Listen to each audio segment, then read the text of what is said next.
Hey everyone, welcome back to English with Class, your calm corner for real English conversations, useful phrases, and gentle motivation. I'm Emma. And I'm Jake.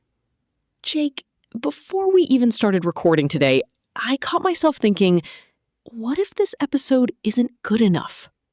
Honestly, I think that voice shows up for me before almost everything I do. That voice is exactly today's topic, self-doubt, and how to talk about it clearly in English. I like this one because I think everyone secretly deals with it, even people who look confident. Jake, when does that voice usually show up for you? Mostly right before I try something unfamiliar, like recording our very first episode together. What did it say? Something like, "You're gonna sound awkward and everyone will notice." Did that stop you? Almost, but I recorded anyway. Badly at first, but I did it. That's such an important detail. The doubt didn't disappear. You just moved with it anyway. Emma, do you doubt yourself in specific situations, or is it more general? Definitely specific. Mostly when I'm explaining something and I'm not 100% sure I'm right. What happens in your head then? I start thinking, what if I'm wrong and someone corrects me in the comments? That's oddly specific. It's very specific because it's happened before. And how do you handle it now? I remind myself that being slightly wrong sometimes is part of teaching anything, not proof that I shouldn't be doing it. I think we assume confident people simply don't feel this. That's a common misunderstanding. But I think confidence isn't the absence of doubt. It's doing the thing while the doubt is still talking. That's such a clear way to put it. It took me a long time to actually believe that myself. Can I share something that changed how I see this? Please. I used to think self-doubt meant I wasn't ready. And now? Now, I think it just means I'm doing something that actually matters to me. That's a completely different way to interpret the same feeling. Exactly. The feeling didn't change, but what it means to me did.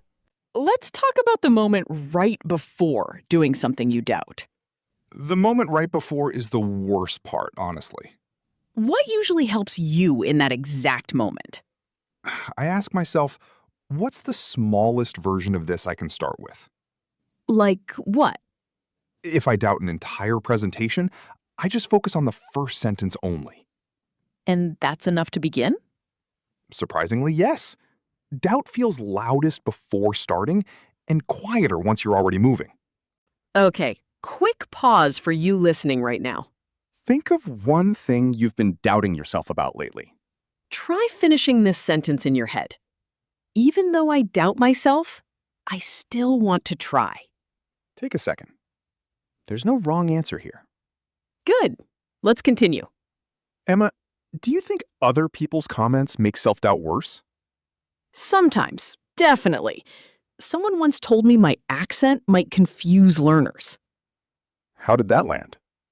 It stayed with me longer than it should have, honestly. Did it stop you?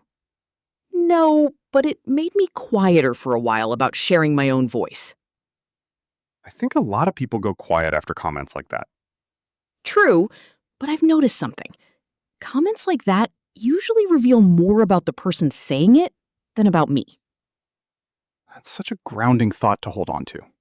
Let's talk about the days when doubt feels louder than usual. Those days are real, especially when you're tired or overwhelmed. What do you do differently on those days? I stopped trying to silence the doubt completely and just do one small thing anyway. Like what? If I doubt my English, I still send one voice message in English, even a short one. And that counts? Completely, because it proves the doubt doesn't get the final decision. Let's do a quick review before we continue. I'm ready. I feel unsure about my own ability. How might we phrase that naturally? I doubt myself. Perfect. That comment stayed with me and affected my confidence. It got to me. Exactly. I did something even though I felt unsure. I did it anyway. You're picking this up quickly. Let's try something different for a moment. Repeat after me. I doubt myself, but I'm doing it anyway. Again. I doubt myself, but I'm doing it anyway. One more time, a little more naturally. I doubt myself, but I'm doing it anyway. This sentence alone can carry you through a lot of uncertain moments. Simple, honest, and genuinely useful.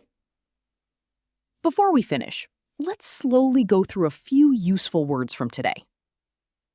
My favorite part, honestly. Our first word is uncertain. Meaning? Not completely sure about something. So, I felt uncertain about speaking up in the meeting. Exactly. Here's another example. It's okay to feel uncertain and still take action. Let's do a quick recap. Uncertain. Not completely sure about something. Reassurance. Something that reduces worry or builds confidence. Capable. Able to do something well. Hesitant. Slow to act because of doubt. And resilient. Able to recover and keep going. 5 words that'll help you talk about doubt and confidence more naturally in English. Before we go, one last thought. Self-doubt probably won't disappear completely, and that's okay. The goal isn't silencing it forever. It's learning to move alongside it. So the next time that voice shows up uninvited, you don't have to argue with it. You can simply do the next small thing anyway. Thanks for spending this time learning with us today. See you in the next episode.